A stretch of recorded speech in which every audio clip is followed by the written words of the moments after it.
Estamos aqui na Interativa e recebemos a advogada Ellen Tondo, especialista em direito imobiliário, que participou dessa edição especial do Universo Jurídico. Muito obrigada, Ellen, por estar aqui conosco e por ter participado dessa edição tão importante, que é falar sobre as novas regras jurídicas.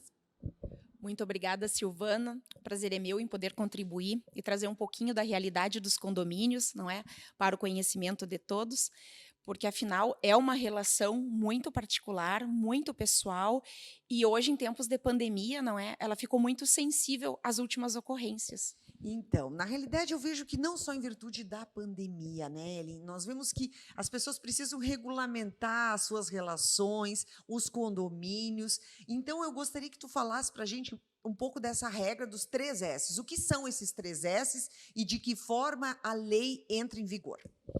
Bom, Silvana, os 3 S's são as primeiras preocupações que um condomínio deve ter na boa convivência. Teríamos várias outras regras a incluir, mas a segurança, o silêncio e a salubridade são algumas das principais questões que afetam o dia a dia e a boa convivência entre os condôminos. Questões de segurança, não precisamos nem falar com relação à violência que está estabelecida no país todo.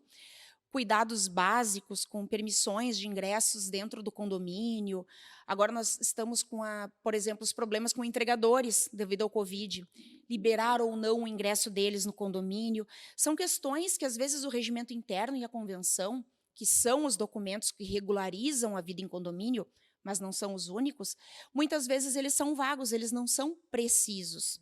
Quando você trata da questão do silêncio, tem uma grande confusão. As pessoas têm dificuldade em diferenciar o silêncio do sossego.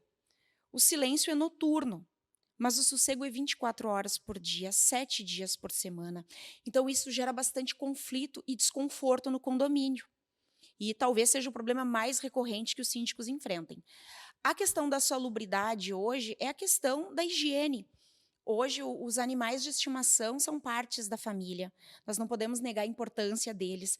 Mas o cuidado com esses animais no dia a dia do condomínio, na condução, na higiene, não é, no sossego e no silêncio para os demais condôminos, ele é importante e muitas vezes é esquecido. Porque a pessoa leva o pet para passear na área comum, achando que o cãozinho é pequeno e ele pode andar solto, sem coleira. Só que você esquece que tem pessoas com dificuldade de locomoção, idosos, crianças, em que o animal pode derrubar ou a criança vir a machucar o animalzinho.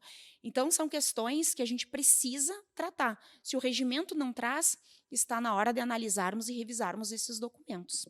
E, no caso, um condomínio pode criar um estatuto específico com leis próprias? Existe a possibilidade dele criar as suas próprias leis? Ou existe já uma lei municipal que ela é aqui, contempla todas essas áreas? Então, Silvana, na verdade, nós temos a Lei de Condomínios, que é uma lei antiga. Nós temos a atualização pelo Código Civil. Mas o documento padrão do condomínio é a Convenção de Condomínio e o Regimento Interno.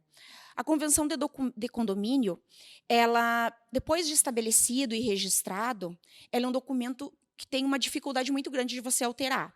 Mas, às vezes, é importante alterar. Seja porque ele está contrariando a lei, e alguém pode contestar isso judicialmente, ou seja por questões mesmo legais, dar vida jurídica ao condomínio. Por exemplo, hoje você não registra uma incorporação imobiliária sem registrar a convenção. Antigamente isso era permitido. O que acontecia? O condomínio não obtinha o CNPJ, não conseguia fazer os contratos de seguro obrigatório em nome próprio, precisava contratar no nome do síndico. E a partir daí você começa a ter aquela recusa nos registros dos contratos e na hora de executar não é aquela garantia. O problema da recusa da seguradora em cobrir, porque, na verdade, você está cobrindo quem? O síndico ou o condomínio? Então, são questões que no dia a dia afetam muito a gestão. Então, hoje é praticamente impossível. Hoje, tu não implementa um condomínio sem registrar a convenção. E a convenção, desde que ela não esteja ferindo leis federais, estaduais e municipais, ela é a regra maior entre os condôminos. Ela é que vai dizer dentro daquele condomínio o que pode e o que não pode. Por exemplo, um condomínio pode dizer assim, neste condomínio não é permitido animais. Pode declarar que, por mais que tu compre apartamento, eu não posso ter um pet. Isso é possível? Já foi. hoje, você até pode colocar nesse documento e levar a registro. Você pode estabelecer na convenção a questão da transição desse animal dentro do condomínio. Ela deve estar dentro do regimento interno, que ele é mais fácil de ser alterado. Tu não precisa daquele quórum especial de 2/3. Mas eu te digo que o condomínio hoje que vedar a transição ou a manutenção de pet no condomínio, com certeza vai ser judicializada a causa e esse condomínio, e essa cláusula vai ser considerada nula. Olha que interessante. E quanto à lei de silêncio, a gente tem visto muitos problemas em virtude da pandemia, porque as pessoas começaram a trabalhar em casa. Então, mudou um pouco a questão do sossego, porque se eu tenho que fazer uma live, eu tenho que estudar, tu tem que estudar piano, o outro está fazendo uma audiência, o outro está estudando. Então, até as regras, ou dando aula, um está com som muito alto, ou até os pets latindo, acaba interferindo. Então, até que ponto a pandemia afetou essa questão do sossego e até que ponto isso virou litígio? Por exemplo, de um pet ficar latindo uma tarde inteira porque está sozinho em casa. Eu não vou nem entrar, vamos por partes, porque o tema é complexo e extenso. A questão do pet latindo o dia inteiro, realmente, a gente pode estar incorrendo até em maus tratos com o animal. Porque tu deixar um animal de grande porte dentro de um condomínio, preso o dia inteiro, e infelizmente acontece das pessoas viajarem no final de semana e deixarem gato e cachorro trancado em apartamento.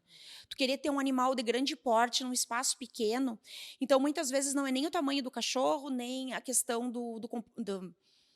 da raça do cachorro, mas é a índole do cão, o treinamento que ele teve ou não teve. Então isso é um problema assim, recorrente, o problema com o pet, infelizmente, ele é um assunto que vai longe. Mas com a questão do Covid, realmente, as pessoas estão mudando a postura. Não é? Elas precisam trabalhar em casa, elas estão investindo mais nas suas casas, elas estão investindo naquele espaço e elas começaram a observar problemas que elas não viam antes. Elas ficavam o dia todo na rua, trabalhando nos seus locais de trabalho, muitos voltam a casa só à noite, na hora de dormir. E aí, quando eles começaram a ter o convívio com o vizinho, eles verificaram o sapato, o salto, andando dentro do apartamento, a moradora lá, o morador que coloca música de todo gênero. Então, o que a gente tem que pensar? Se há audível fora do meu apartamento, isso já é perturbação de sossego. Então, não adianta eu justificar, mas eu estou escutando uma música clássica. Ok, é um direito teu escutar. Mas a outra pessoa pode não gostar. E o principal, nós temos criança em aulas em casa. Nós temos professores dando aula em suas casas, vários profissionais trabalhando em casa. Então, a gente tem que lembrar daquela máxima, o meu direito termina quando começa o do vizinho. E isso ficou muito, muito, muito flagrante agora durante o Covid, principalmente por essa mudança de postura. Que bacana. Estou aqui, então, com Ellen Toldo, especialista em direito imobiliário, conversou com a gente. Siga as nossas redes sociais.